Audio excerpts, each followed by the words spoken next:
എൻ്റെ കർത്താവേ, എന്താ ഓഫറാണ്! പേപ്പർ രാവിലെ എടുത്തു നോക്കുമ്പോൾ കണ്ടതെന്നറിയോ? നമ്മുടെ കൊച്ചുമുതലാളി കൊടുത്ത ഓഫറുകളാ.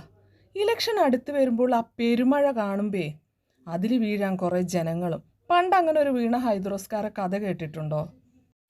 വായിക്കല്ലേ? പ്രിയപ്പെട്ട വല്ലിപ്പ, വല്യമ്മ, വലിയ അമ്മോൻ, ചെറിയ അമ്മോൻ, അമ്മായി, കുട്ടികൾ എന്നിവർ അറിയുവാൻ ജിദ്ദയിൽ നിന്നും ഹൈദരാലി എഴുത്ത്. ഇതിന്റെ കൂടെ 25,000 രൂപയുടെ ചെക്ക് അയക്കുന്നുണ്ട്. അതിൽ 10,000 രൂപ വല്ലിപ്പക്കും, ഒന്നുകൂടി വായിച്ച 10,000 രൂപ വല്ലിപ്പക്കും, 10,000 രൂപ വലിയ അമ്മോനും. അത് എനിക്കാണല്ലോ.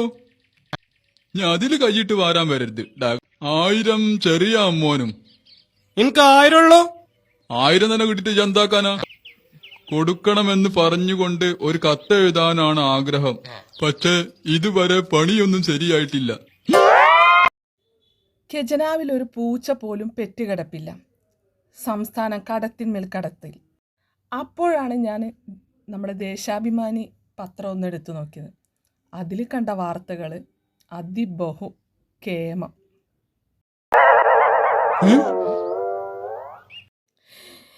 എൻ്റെ കൊച്ചു മുതലാളി ഇങ്ങനെയുള്ള ഓഫറുകൾ തന്ന് ഞങ്ങളെ വീഴ്ത്തല്ലേ.